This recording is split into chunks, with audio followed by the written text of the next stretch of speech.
There's nowhere to go but up for Filipina tennis star Alex Eala. After wrapping up a historic run in the juniors girls division of the French Open, the 15-year-old has moved up to the #2 spot in the world rankings after her memorable campaign on clay. What's next for the tennis ace? We find out from Alex. She joins us now live from Mallorca, Spain. Alex, good afternoon to you. Great to have you with us on the show. Good afternoon. Thank you for having me. So, Alex, #2 in the world. That just was announced a few hours ago. French Open semifinalist. The whole country so proud of you. How does it feel? Thank you so much. Well, it feels amazing. I really wasn't expecting that to be the outcome after last week.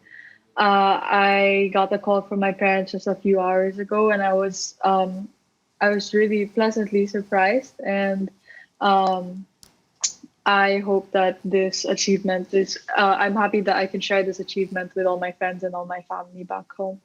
You had a great run in the French Open. What lessons did you learn from this experience? Well, I think there's a lot of things I can take away from last week. I learned a lot of specifics about my game and a lot of things that I need to focus on more, and definitely more about what I need to do in order to move up a level into the pros. And yeah, me and my coaches and my team here are working really hard, are going to work really hard so that I can come back stronger. Your achievement, Alex, comes amid a health crisis. You've been stuck in Spain. You haven't been able to go home. How difficult was it to train and be away from family? Well, it was definitely very challenging, especially with the COVID. I haven't seen my family in a really long time.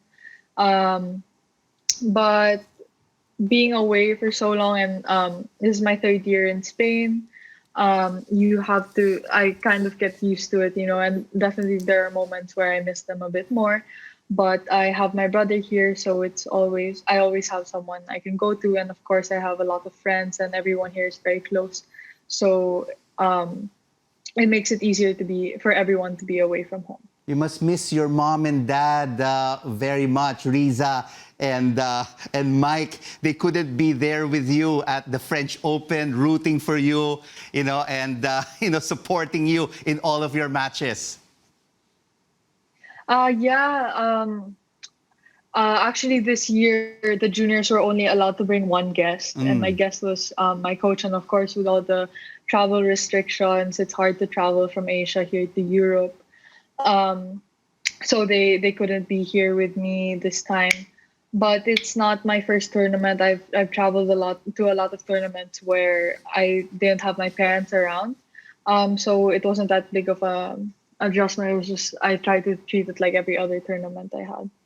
Your mentor, we were just talking to Alex Thomas in London. Rafael Nadal just won his 13th French Open and a record equaling 20th Grand Slam. What advice has he shared with you when you see him when playing this game? Well, I don't get advice directly from Rafa. I don't talk to him like a full conversation very often. I work a lot more with Tony Nadal. He does teach me and the other girls quite often. And well, besides that, Rafa's advices, it runs through the academy. There are posters and there are signs, and the values of the academy are also heavily associated with Rafa's values. So even if we don't get direct contact with Rafa, there are a lot of things we can learn by just watching him. He trains the courts beside us the same time as us. So even though we don't get to talk to him or get tips directly from him very often, we can take a lot of things away from just seeing him train. So now that you're back in Spain, Alex, back to school and training, what are your plans going forward? Well, for now, these next maybe 2 or 3 weeks, I'm going to train and try to catch up in school. Um, but I think I'm registered into a few more tournaments for the rest of the year. I think I have a tournament coming up in here in Spain, and then a few professional tournaments, women's tournaments, and then we haven't really planned that far ahead yet because of the COVID. Everything's really changing, so it's very uncertain. More success to you, Alex, and you have really made the Philippines proud with all of your achievements. Thank you so much for joining us on The Final Word. Thank you so much.